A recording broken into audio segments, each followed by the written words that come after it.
el país ha hecho 10 reformas tributarias en un periodo de 8 años. Hizo 10 reformas tributarias. Una locura.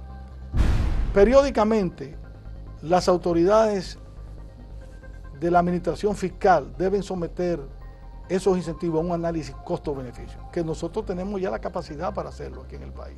El grueso está en las grandes empresas que pagan, pero que al mismo tiempo tienen la capacidad de eludir y evadir, porque tienen los mejores planificadores tributarios, los mejores asesores fiscales de la República Dominicana, están al servicio de las grandes empresas.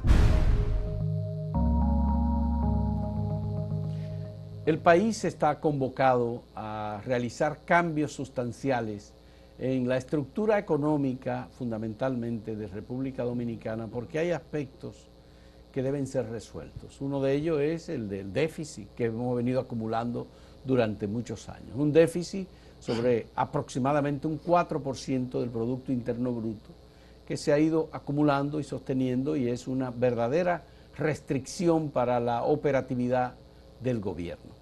Hemos invitado a Iván Rodríguez, un economista importante, ha tenido altas funciones públicas en gobiernos anteriores y es uno de los maestros en materia de economía en República Dominicana y en el tema de las finanzas públicas. Le agradecemos a Iván que haya aceptado venir a hablar con nosotros sobre este tema de la reforma fiscal. Y la primera pregunta es esa: ¿realmente, Iván, es cierto lo que dicen algunos economistas, que es ya necesario, imprescindible, que el gobierno no puede continuar sin hacer una reforma que reduzca el déficit fiscal? Bueno, en primer lugar, gracias, Fausto. Esta vez no vamos a hablar de nuestras correrías pasadas en el ejercicio de la actividad política de la militancia juvenil. De izquierda. Sino vamos a hablar ahora de lo que yo estudié y enseñé durante casi 20 años en la Universidad Autónoma, de finanzas públicas y política fiscal. Déjame contestar la pregunta tuya de la siguiente manera. La reforma fiscal en la República Dominicana es una tarea que está presente en la agenda económica del país desde el año 2004. Es decir, nosotros tenemos 20 años de rezago de una reforma fiscal profunda, como le llaman hoy en día, de una reforma fiscal integral.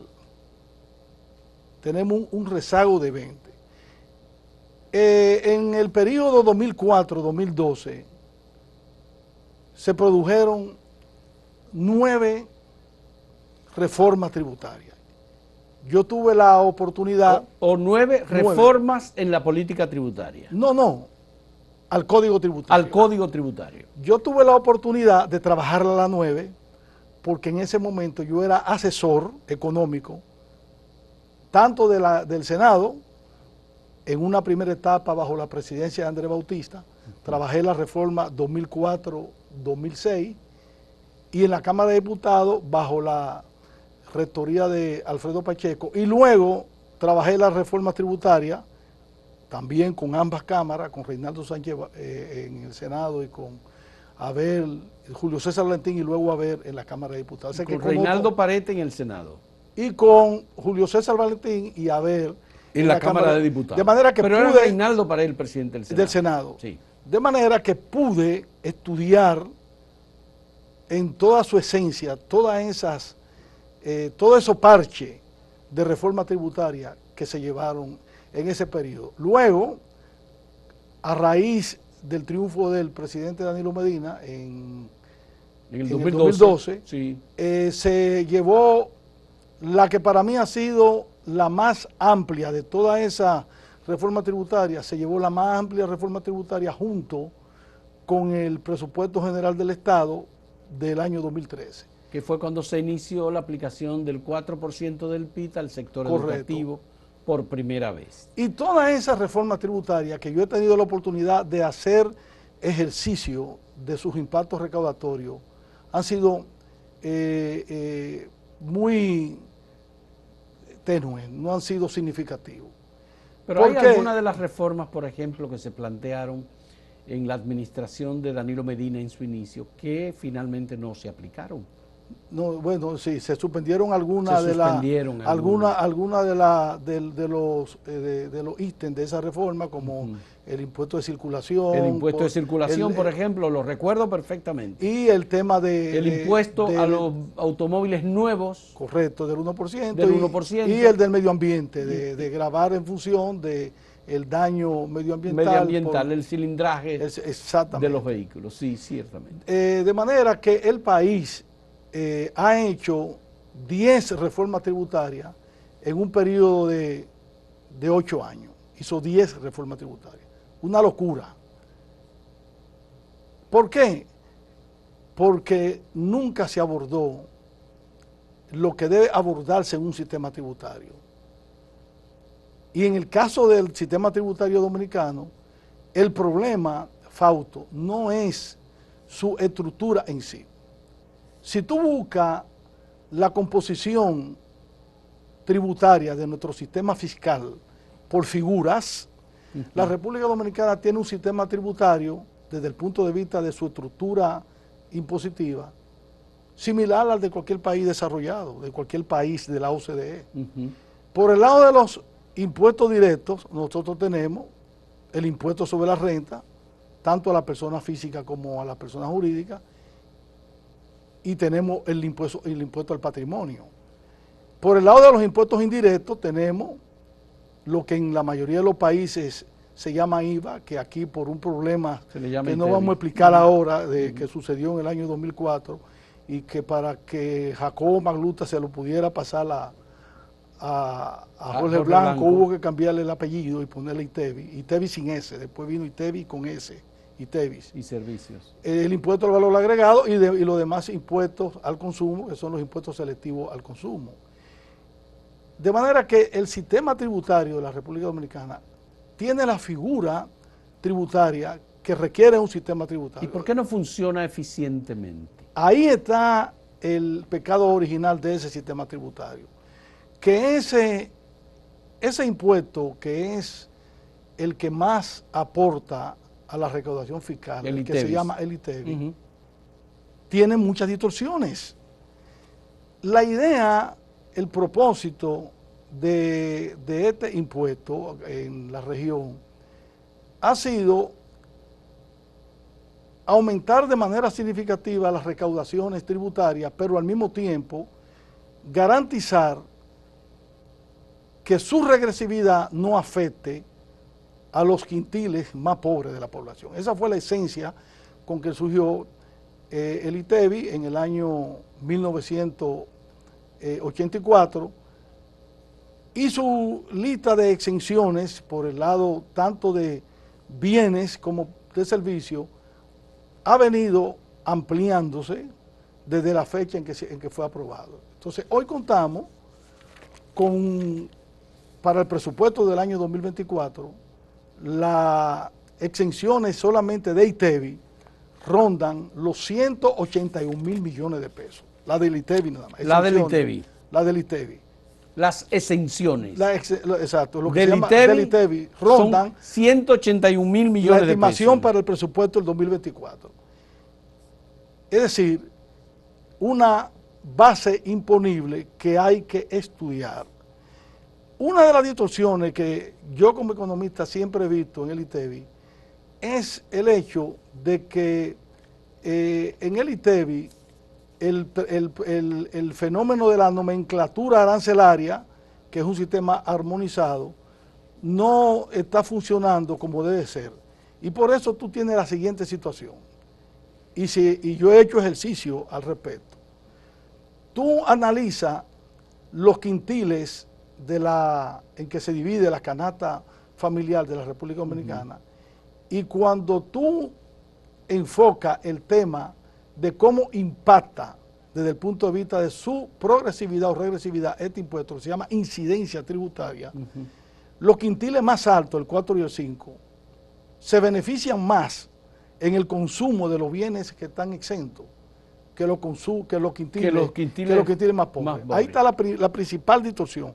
¿Por qué? Porque el tema de los embutidos, ya eso se ha venido corrigiendo con los diferentes parches que se han ido haciendo. Pero el tema de los embutidos era un gran problema, porque si tú consumes embutidos como prosciutto, como salchichón de lomo, ese producto tiene, dentro de la estructura arancelaria, están todos los otros embutidos, los embutidos que consumen los quintiles pobres de la población, y entonces ahí tú estabas haciendo... Pero además tú tienes un supermercado en donde hay productos exentos del pago del ITEVIS y productos que están incluidos en el ITEVIS.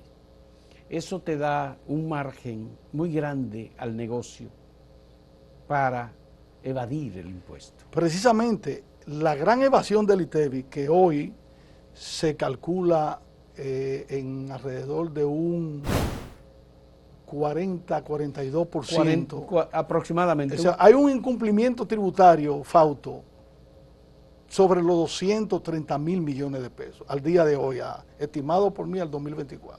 230.000. Sí, de evasión de ITEVIS o de incumplimiento tributario, producto precisamente de que es un impuesto que tiene mucha complejidad en su cobro, por eso mismo hay mucho vaso comunicante.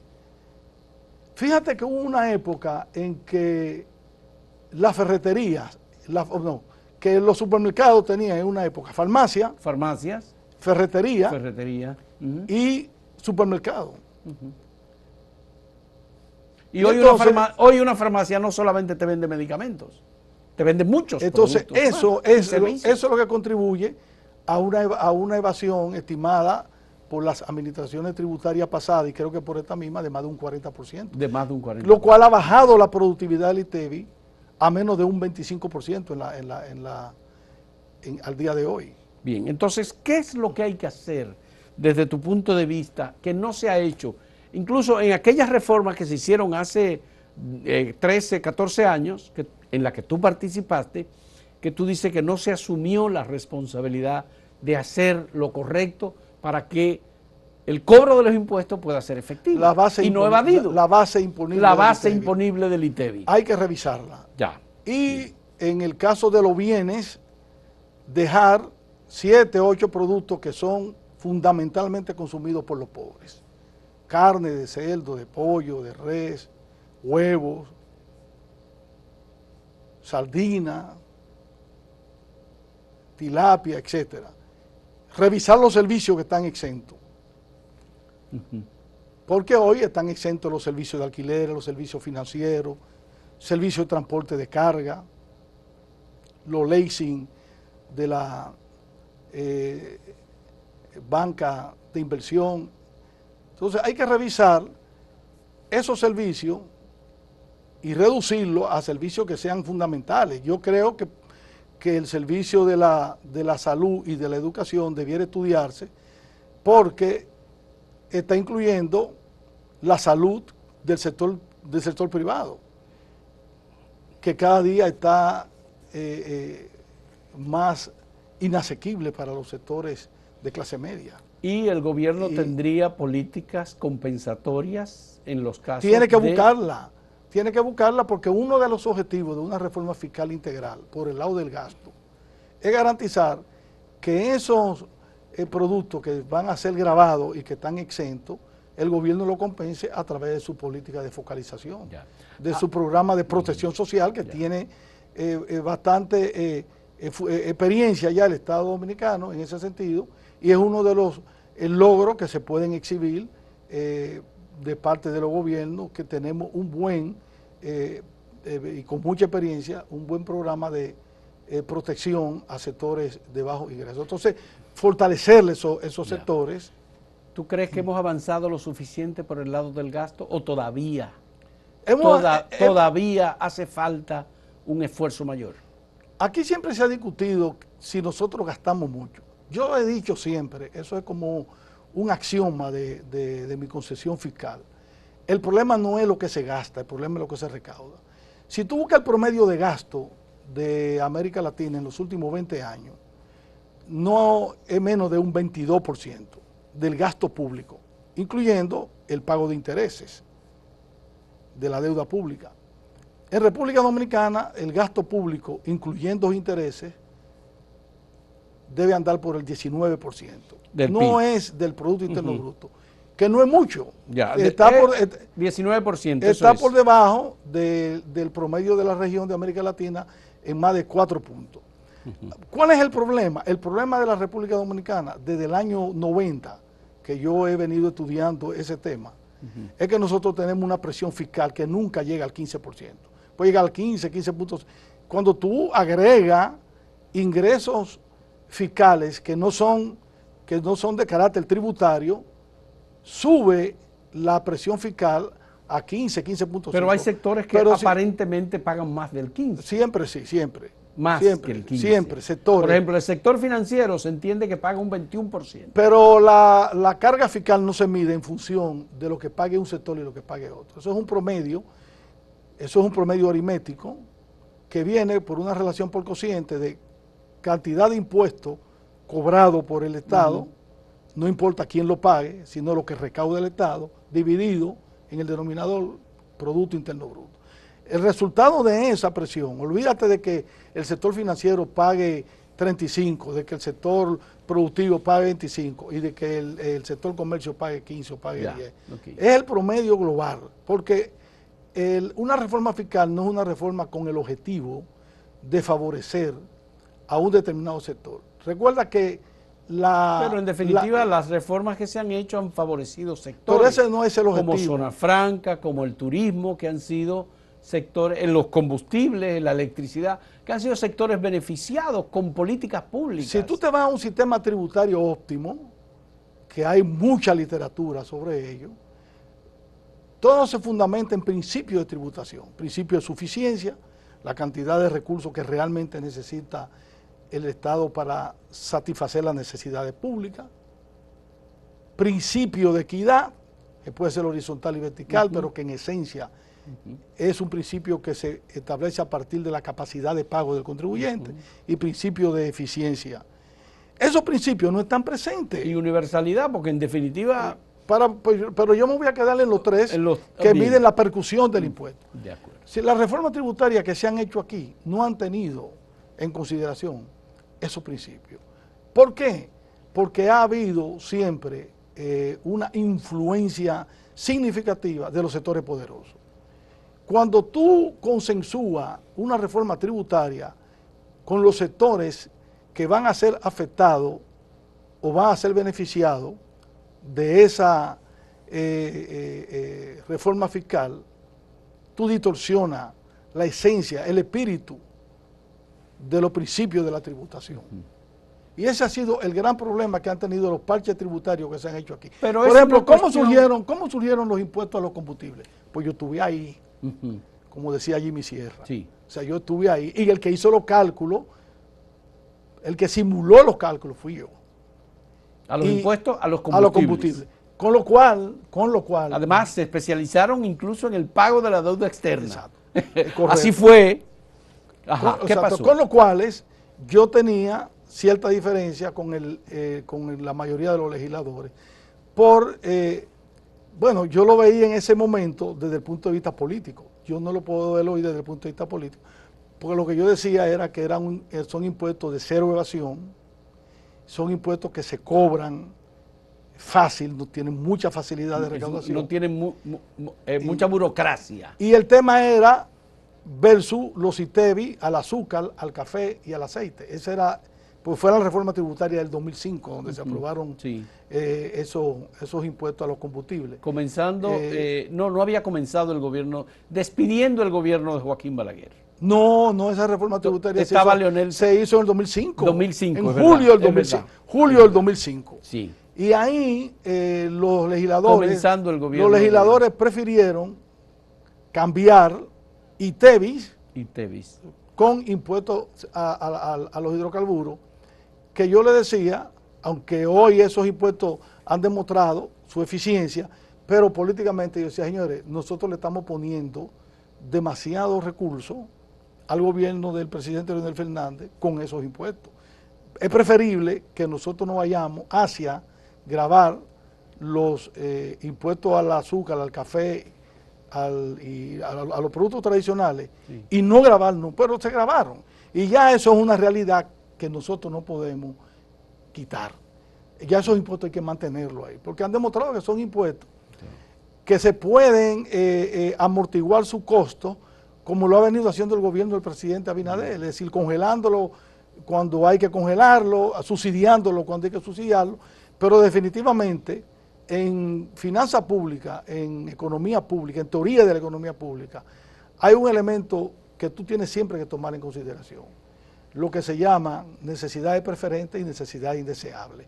Todas las necesidades que no son deseables, como los vicios, alcoholes, tabaco, y los combustibles que erosionan el medio ambiente de una manera, y sobre todo el del gasoil y el de la llamada gasolina regular, que tienen un impacto nocivo sobre el medio ambiente. Entonces el gobierno tiene, para ser justo en su aplicación de política tributaria, que tomar en consideración qué bienes deben protegerse desde el punto de vista tributario y qué bienes deben castigarse. O sea que yo pienso que al final fue una buena decisión castigar el consumo de combustible y no los productos alimenticios, los productos de la canasta familiar. El problema es que en esos impuestos a los hidrocarburos, existe un elemento que es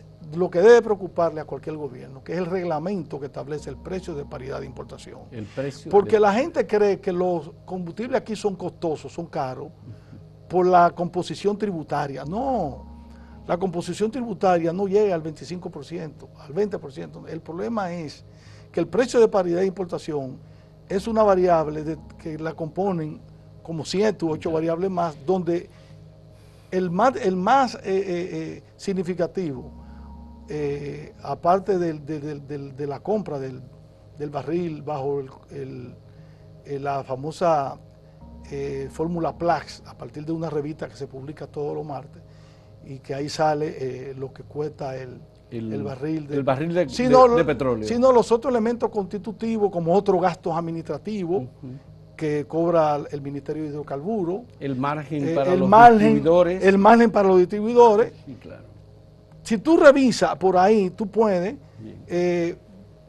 bajar un poco el precio. Vamos a hacer una pausa y en un momento retornamos. Yo quiero que tú me identifiques los sectores poderosos que influyen siempre decisivamente en una reforma fiscal.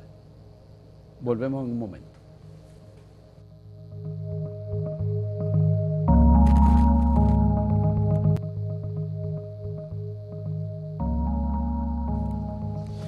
Iván, antes de la identificación de los sectores que influyen, hay temas de políticas del Estado dominicano para favorecer con exenciones fiscales sectores. Por ejemplo, zona franca, turismo, bancas de apuestas, negocios en particular que reciben un tratamiento hasta cierto punto muy flexible por parte del Estado en materia de cobro de impuestos y de fiscalidad. Alcoholes, por ejemplo. Tú dices, bueno, sí, depende de la administración tributaria, depende de la DGI, pero me gustaría, ¿cuál es tu criterio sobre abordar esa temática en una reforma fiscal? La idea de los incentivos no es producto de la capacidad creativa de los dominicanos. Los incentivos tributarios existen en todo el mundo y ahora están cobrando mucha fuerza en los países desarrollados, fundamentalmente en Estados Unidos. Y uno de los grandes objetivos de una política económica de un Estado, por el lado de favorecer la iniciativa privada, es proteger sectores productivos en una fase de inicio, básicamente para que ellos puedan desarrollar sus iniciativas. La mejor manera que tienen los gobiernos de ayudar a la actividad privada, al sector privado, al empresarial, es con las obras de infraestructura, que son muy costosas por ejemplo, esa autovía del Este hay que saber lo que costó, Y esa autovía del Este esencialmente ha sido un factor determinante del desarrollo del turismo en toda esa región, con una inversión pública. Lo mismo que la planta de tratamiento de agua, los canales de riego, las inversiones que puede hacer el gobierno en mejorar su infraestructura eléctrica, todo eso son la forma que los gobiernos utilizan o servicios como agua potable, por ejemplo. Son factores determinantes, no solamente para garantizar las necesidades públicas de la población de a pie, sino también del aparato productivo. Ahora, esos incentivos tienen fase de ejecución, tienen fase de inicio, desarrollo, prosperidad y desaparición. Aquí no ha llegado la fase de desaparición. Todavía nosotros estamos dando incentivos en el presupuesto del 2024 por el valor de 341 mil millones de pesos. Entiéndase, esa cifra, 341 mil millones de pesos, que representan cerca de un 5% del Producto Interno Bruto, es ingresos que el Estado deja de percibir para favorecer a determinados sectores de la economía nacional, entre los cuales debo decir que, como ya te dije, 181 mil son ITEVI. Son ITEVI. Entonces la diferencia es favorecer sectores textiles, zona franca, cine, internet, empresa fronteriza, turismo, sectores de construcción, etcétera. Yo siempre he planteado la teoría desde que esos incentivos se han establecido, de que periódicamente las autoridades de la administración fiscal deben someter esos incentivos a un análisis costo-beneficio, que nosotros tenemos ya la capacidad para hacerlo aquí en el país. Y en función de análisis costo-beneficio periódico, determinar cuáles de esos incentivos deben ser eliminados y cuáles deben mantenerse y cuáles deben comenzar a reducirse de manera gradual. Aquí el Banco Mundial ha hecho en los años 2012-2020, el Banco Mundial hizo varios estudios de costo-beneficio sobre esos incentivos. Lo ha hecho el Fondo Monetario Internacional, lo hizo en el 2012, lo ha hecho la OCDE. Es decir, el país está bien diagnosticado en cuáles incentivos o cuáles gastos tributarios de esos 341 mil millones de pesos que están pautados ¿Se pueden mantener o se pueden irse eliminando gradualmente? O pueden eliminarse gradualmente. Y por ahí hay un gran espacio fiscal. Y de hecho, esa cantidad de incentivos que tiene el ITEVI, que como te digo, andan por los 181 mil millones de pesos, se puede reducir por lo menos a 80 mil millones, a 100 mil millones se puede reducir.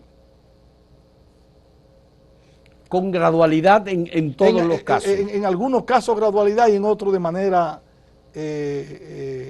radical.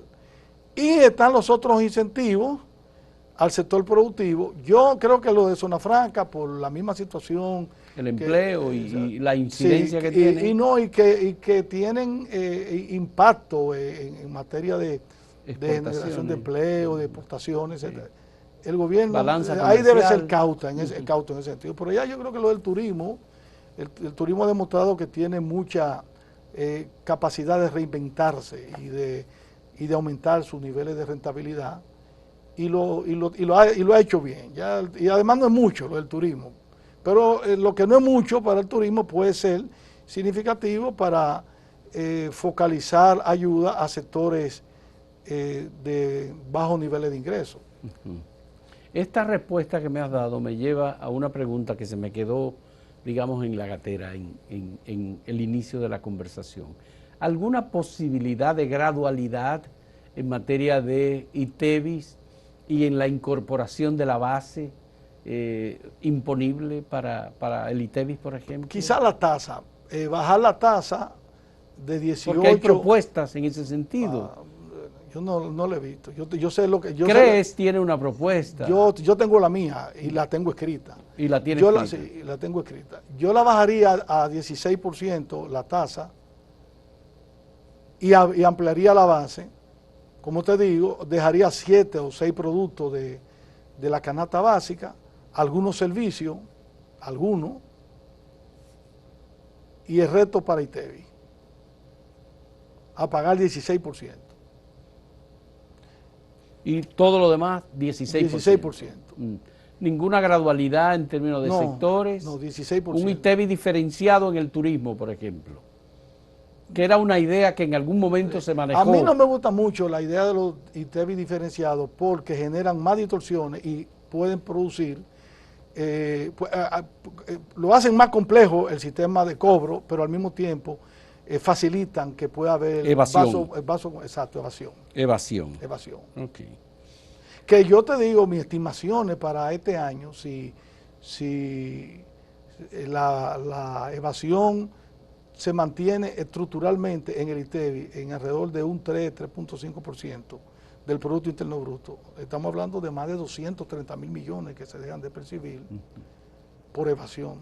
Entonces, la cuestión sería subir en la parte de los ingresos del Estado, ¿de cuánto? ¿De un 14 o un 15% del PIB a un 19%? ¿O a un 18%? Mira, llevar al 19, estamos hablando de 3 es un puntos. 4, casi un 4% del PIB. Casi 4 de 74, o sea, un punto son 74 mil millones, un punto del PIB, de acuerdo a la estimación del PIB para el 2024. 74 mil por 4, son 4 por 4, 16, 4 por 7, 28, son casi 300 mil millones de pesos, es mucho dinero. Es mucho dinero. Es muy costoso y puede generar grandes problemas sociales al gobierno dominicano. Entonces, yo me iría por una reforma de 2% del PIB, serían 150 mil millones de pesos. Eso implica, mejor dicho, lo que para mí es lo más importante, el fortalecimiento de la administración tributaria.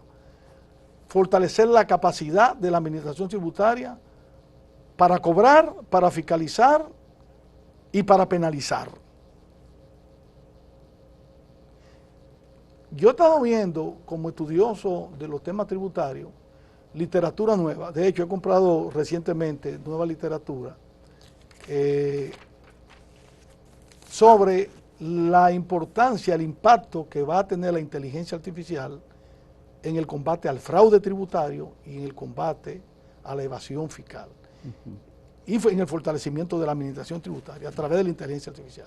Entonces, el momento es indicado para que la administración tributaria dominicana comience a fortalecer a sus técnicos y a sus funcionarios en esta área de la inteligencia artificial. Eso va a ayudar mucho. ¿Esos son elementos nuevos? Buenas noticias para la administración tributaria. Pueden ser buenas noticias. Uso de inteligencia artificial. Ya hay bastante literatura. Punto de apoyo para reducir la evasión fiscal. Para combatir el fraude fiscal y aumentar la recaudación. Yo acabo de comprar 4 libros publicados ahora en el 2024. 4 libros sobre inteligencia artificial, obligado tributario y administración tributaria, y combate al fraude fiscal. Y el tema de la economía digital y todo eso. Entonces, por ahí hay temas. República Dominicana cuenta con personal capaz, bien formada, trabajando en la administración tributaria, con la que pueda, por ejemplo, incorporar elementos de inteligencia artificial. Yo he perdido, Fausto, mis relaciones. Yo solamente pago mis impuestos. Y lo hago con una religiosidad. Porque yo soy un consultor financiero.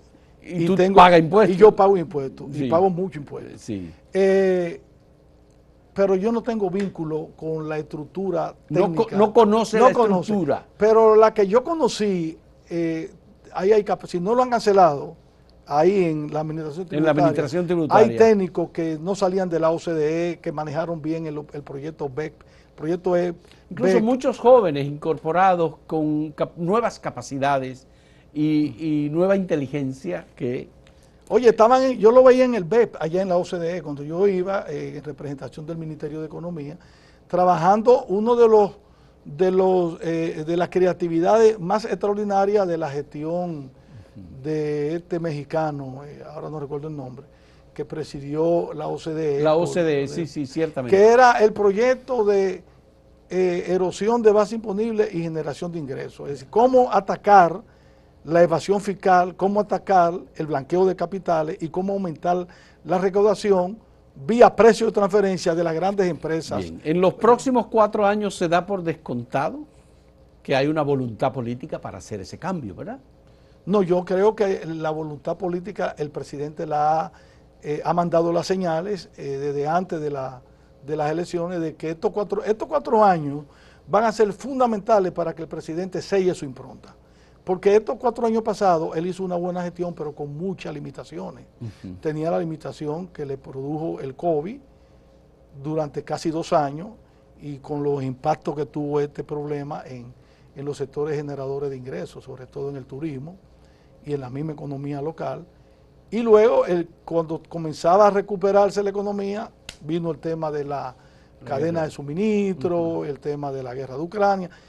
De manera que los 4 años donde el presidente va a dejar su sello son en estos 4 años que él ha dicho que son sus últimos. Pero sin embargo el presidente ha dicho que quiere no utilizar la mayoría aplastante que él tiene y que parece que no quiere repetir la experiencia del profesor Bosch en el inicio de los años 60.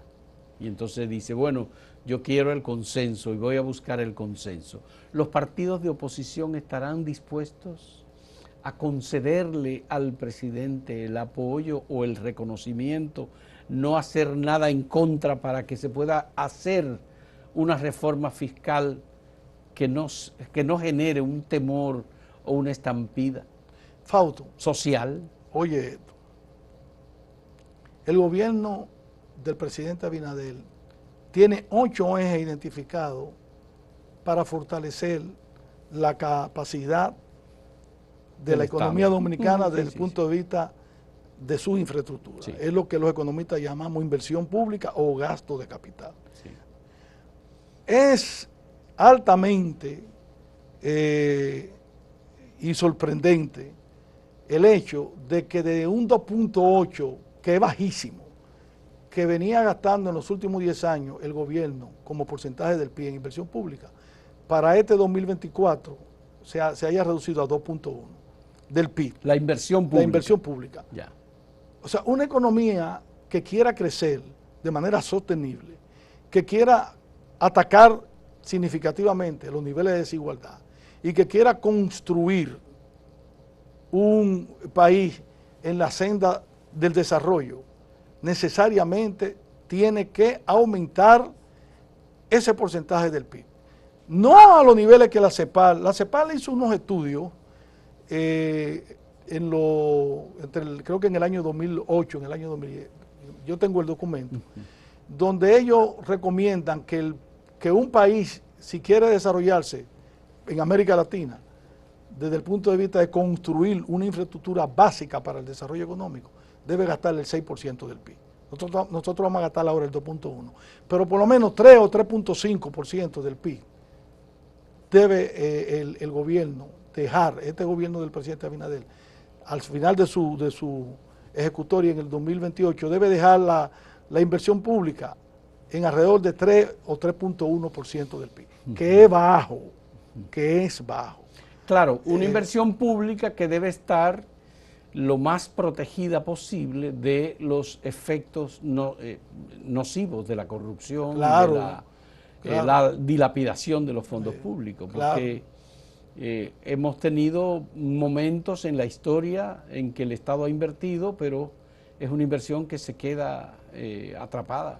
Bueno, no tiene un efecto reproductor de la economía y no reduce la gran desigualdad. El gobierno del presidente Abinader, y yo escribí un tuit al respecto de por qué iba a votar por él, era por el hecho de que había desentado la política dominicana y el ejercicio de la administración pública. Entonces, yo tengo confianza en que el tema de la corrupción va a tener permanentemente el ojo de él y de la sociedad. Pero la otra parte de tu pregunta, que es interesante, yo nunca he sido partidario del consenso para una reforma tributaria, nunca. si yo fuera el presidente de la República, yo el 16 de agosto llevo en mi agenda legislativa de estos 4 años el conjunto de proyectos de leyes que deben convertirse en leyes para ser ejecutados a partir del 1 de enero del 2025. Entre ellos la reforma constitucional y la reforma tributaria, sin someter eso a discusión con nadie. El que quiera discutir, que baje a la feria. Que baje a la feria. Allá se hace, exacto, allá se hacen, se construye una comisión bicameral integrada por los diputados y senadores y generalmente se invitan a esa vista pública a quienes solicitan ir a emitir su punto de vista. Y al final... Bueno, el Congreso sí hace vistas públicas, debates, se escuchan los sectores, los legisladores de la oposición hablan, pero sería la propuesta del presidente y del gobierno. Exacto, y que ahí entonces al final se haga lo que decida la mayoría hacer. Pero es que el PRM tiene la mayoría. Bueno, porque se haga lo que ellos quieren hacer. Si el presidente quiere hacer su reforma y dejar su sello en estos 4 años, tiene que ejercer la mayoría, como lo hizo, déjame decirte, la reforma tributaria del 2012, que fue la más dura, que la llevó el presidente Danilo Medina, se aprobó, fue ejerciendo la mayoría. Como lo hizo Danilo Medina entonces. Sí, y Balaguer la hizo por decreto en la reforma arancelaria, que era una reforma dura, porque esa reforma arancelaria tuvo un impacto en la destrucción de la industria dominicana, como tú no te imaginas. Balaguer la hizo por decreto, después luego Leonel lo convirtió en una ley arancelaria. ¿Tú recuerdas lo que le dijo el doctor Balaguer cuando le entregó el gobierno a Leonel Fernández? No. En 1996 le dijo, le dejo el país y la economía como un avión cuando está despegando.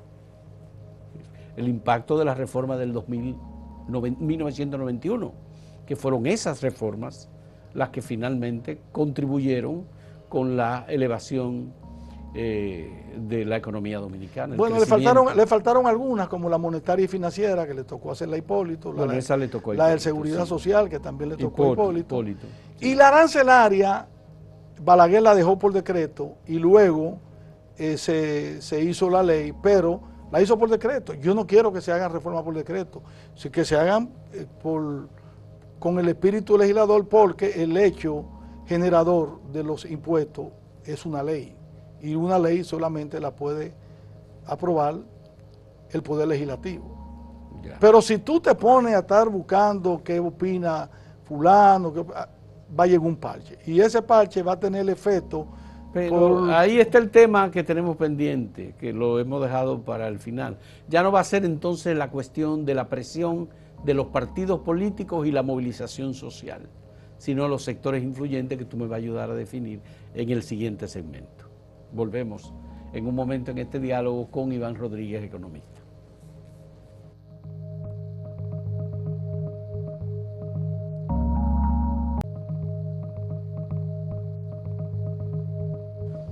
Iván, echemos a un lado la cuestión de los partidos políticos. ¿Cuáles son los sectores que tienen capacidad para detener una reforma, paralizarla parcialmente o cambiar el sentido de la reforma que proponga el gobierno? Lo que aportan más a la recaudación. Aquí los grandes contribuyentes evaden impuestos, pero al mismo tiempo son los que pagan el porcentaje mayor de todo lo que se recauda. Sector financiero, sector turismo. Pero el turismo paga, pero muy poco. Sí, pero paga. Ya. El sector comercial. El retail, como le llaman. Todos los grandes contribuyentes en la República Dominicana soportan lo de las bebidas alcohólicas, los hidrocarburos. Ahí está el 70% de la recaudación fiscal, pero ahí está también el 70% de elevación. Entonces, a todo el mundo... El 70% de la recaudación. Sí, y probablemente esté el 70% o el 50% de la evasión. No, 50, 60, 70, evasión. Evasión. 50% de evasión. ¿Tú sabes cuánto es la evasión del impuesto sobre la renta de las personas jurídicas? 60%. ¿Tú sabes cuál es el incumplimiento tributario? Casi 300 mil millones. Cuando tú dices personas jurídicas, ¿te refieres a los profesionales? Empresas. Ah, empresas. Jurídicas. El de la persona física es casi cero. Las personas físicas aquí pagan sus impuestos. La evasión de las personas jurídicas es de un 60%. De un 60%. Ese incumplimiento significa alrededor de un 4% del PIB. Multiplica 4 por 74. Entonces, las personas físicas tienen una evasión poca evasión. Sí, muy poca. Profesionales liberales, ahí está el problema, pero eso es, cuando tú estás hablando de cientos de miles de millones, esos son cheles, pero por ahí hay evasión que se pueden controlar. Que yo creo que se han hecho esfuerzos para controlar la evasión en las profesiones liberales. Pues yo soy un profesional liberal que estoy sujeto al pago de ITEVI. Estás sujeto, sí. Exacto. Sí. Y mi agente de retención El tema de las profesiones liberales es esencialmente los médicos que cobran en efectivo. Pero cuando estamos hablando por ejemplo, de que un punto del PIB son 74 mil millones, esos son centavos. El grueso está en las grandes empresas que pagan, pero que al mismo tiempo tienen la capacidad de eludir y evadir, porque tienen los mejores planificadores tributarios, los mejores asesores fiscales de la República Dominicana están al servicio de las grandes empresas, que también contratan la firma de asesoría de empresas internacionales. Uno de los grandes retos que tiene la fiscalidad internacional ahora mismo, y es uno de los grandes temas que ha planteado la OCDE en su proyecto BEP, es el tema de atacar la planificación fiscal agresiva. ¿Cuál es la planificación fiscal agresiva? La de esos grandes asesores tributarios, esos grandes expertos tributarios, que saben cómo, incluso utilizando las últimas herramientas de la inteligencia artificial, saben cómo eludir el pago de los impuestos. Entonces, con los precios de transferencia y eso. Entonces, yo creo que la reforma tributaria tiene que pellicar a todo el mundo. A pobre, a clase media y a rico. Y los pobres, ese pelliquito, luego pasarle la mano con los subsidios. Con las tarjetas, con las ayudas económicas, con ponerle centros donde los alimentos se puedan conseguir a precios protegidos, etcétera. Pero todo el mundo aquí, Fausto, todo el mundo tiene que ser pellicado de una u otra manera por esa reforma tributaria. Si se quiere conseguir 2 o 2.5% del PIB. Es decir, yo estoy hablando de conseguir alrededor de 180, 200 mil millones, que no es lo que necesita el país para tapar el déficit. Va a haber déficit con esa reforma tributaria. Sí, va a seguir habiendo déficit porque no se va a lograr el 5% no se va a lograr, del PIB. Del PIB. Eso es imposible. Y luego, obviamente, al sector empresarial, que tú lo vas a pellicar en esta reforma tributaria, porque ¿cuál es el objetivo de la reforma tributaria? Es recaudar por recaudar. Es recaudar porque el gobierno tiene 8 grandes ejes donde está débil en materia de inversión. Y el sector eléctrico es uno de ellos. Y es para fortalecer la economía y que la gente pueda seguir haciendo más negocios. Claro, porque Uh-huh. la economía privada se desarrolla a partir de las grandes obras públicas. El objetivo del gobierno cuando construye un proyecto de alto impacto es favorecer no solamente infraestructura, obras viales, por ejemplo. Los costos sociales y los beneficios sociales van para la población, pero el ahorro de combustible por una carretera, la disminución del tiempo por una carretera, las facilidades para comercializar por una carretera. Mencionaste el crecimiento del turismo en el este, que tiene mucho que ver con las obras de infraestructura. Y en el norte también, y en el sur. ¿Cuánto está invirtiendo el gobierno, ha invertido el gobierno ya desde hace tiempo en las infraestructuras de todo el sur, del sur largo? Y entonces el sector productivo va a pagar, pero al mismo tiempo va a tener acceso Y obviamente yo estoy hablando también de otro tema que el gobierno tiene dentro de su eje, el tema de la electrificación, que ahí hay un gran problema, porque eso hay que resolverlo. Nosotros estamos gastando casi 1.25 del PIB, 1.25 del PIB, son más de 1.500 millones de dólares. Subsidio eléctrico. El subsidio eléctrico es un problema que el gobierno tiene que resolverlo con una reforma. Claro, hay que resolverlo. Y está el tema de la doble tributación con relación... Aquí todo el mundo paga los servicios de telecomunicaciones. El tema laboral. Sí. Pero, ¿cómo debe responder la autoridad frente a la presión de sectores que quieran paralizar, detener o impedir una reforma El soberano fiscal? le dio la autoridad en las urnas al presidente de la República para tener un control sobre el órgano rector que está llamado a hacer una realidad, una agenda legislativa de cara al desarrollo. ¿Y si esos sectores o grupos son contribuyentes? ¿Cómo se maneja eso?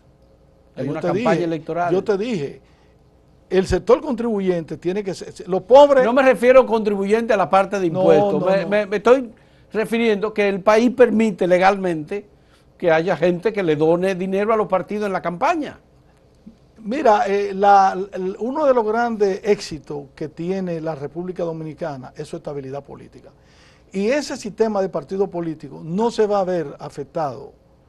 Ese sistema de partido político, ese sistema de estabilidad política, donde el sector empresarial ha sido fundamentalmente determinante, no se va a ver motivado a incidentar, porque en última instancia, una revuelta social que puede generar la incapacidad del gobierno de atender las necesidades de la población que están ahí latentes, mayor presupuesto para salud pública, mejores niveles de educación, el problema de la electricidad, más protección para los sectores de la población. Seguridad ciudadana, policía nacional, sí. Mejores ingresos para los pensionados pobres, mejores ingresos para más cobertura de afiliación del seguro. Reducción de la inequidad. Eso, aquí es que va a favorecer.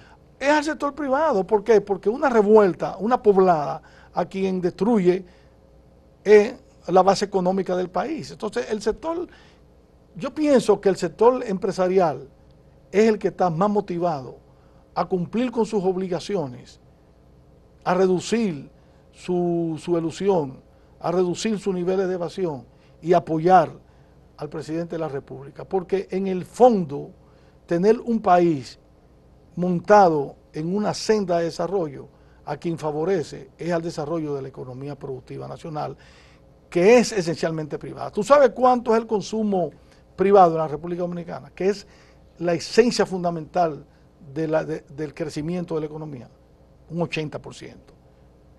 Entonces ese 80% está dispuesto a jugársela oponiéndose a que el gobierno haga las reformas que puedan mejorar la distribución del ingreso, cuando el gobierno al mismo tiempo le está facilitando a esos sectores las facilidades para ellos ampliar, hacer negocios y hacer su negocio con rentabilidad.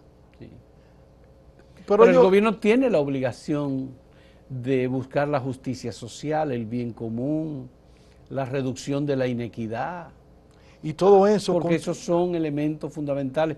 La gente tiene que tener capacidad para comprar los bienes y servicios que necesita, y eso es negocio. Pero eso precisamente lo garantiza. Hay un problema de déficit de vivienda. Eso de 2.4 millones de viviendas. Eso lo garantiza un gobierno fuerte desde el punto de vista económico.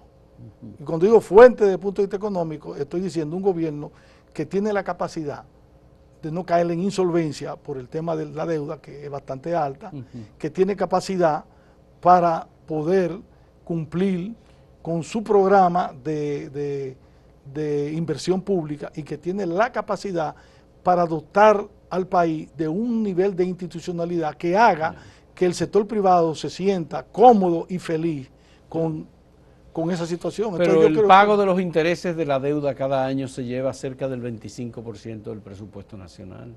que mucho. Eso es mucho. Eso es mucho. Entonces, porque fíjate lo siguiente, ¿por qué el gobierno tiene una deuda alta? Porque el gobierno no tiene los recursos necesarios que se originan a través de su capacidad recaudatoria Y tiene que financiar el presupuesto. Tiene que financiarlo con préstamos. Claro, con préstamos. Pero desde que el gobierno tenga un déficit de 1 o de 2% del PIB, la capacidad de pagar más rápido la deuda es efectiva y al mismo tiempo la capacidad de ir desmontando ese Y hay stock que de decir deuda. que ese déficit es una cosa nueva en la economía dominicana, porque... No, el déficit estructural en la República Dominicana se inició en el 2008. 2008. En el Por 2008. eso, 2008 se inició, pero particularmente con la deuda del cuasi fiscal del Banco Central, por el fraude bancario del 2003, vamos a seguir pagando y seguiremos pagando. Ese es un reto. Ese es un elemento fundamental de esta crisis. Ese es un Dios. reto que el gobierno tiene dentro de su agenda de reforma y que debe plantearla en esta reforma de ahora de cómo modificar esa ley de recapitalización del Banco Central para que se cumpla el objetivo con que se creó esa ley, que fue ir desmontando la deuda del Banco Central y pasándosela a Hacienda, al Ministerio de Hacienda, para que Hacienda la negocie en el mercado de valores. En el mercado de valores. Iván, muchas gracias. Qué bueno haber tenido esta conversación contigo sobre este tema que va a seguir siendo una cuestión del debate nacional en los próximos días y que tanto los sectores a los que tú has hecho referencia que tienen capacidad e influencia para torcerle la voluntad al gobierno, como los sectores políticos deben entender que el país tiene que seguir y que debe seguir adelante, desarrollando sobre todo aquellos renglones de la economía en donde hemos fortalecido nuestros músculos y somos mucho mejores para reducir pobreza y crear riqueza. Muchas gracias, Iván. Gracias a ti. Y muchas gracias a ustedes, amigos televidentes, por la compañía en este diálogo. Hasta luego.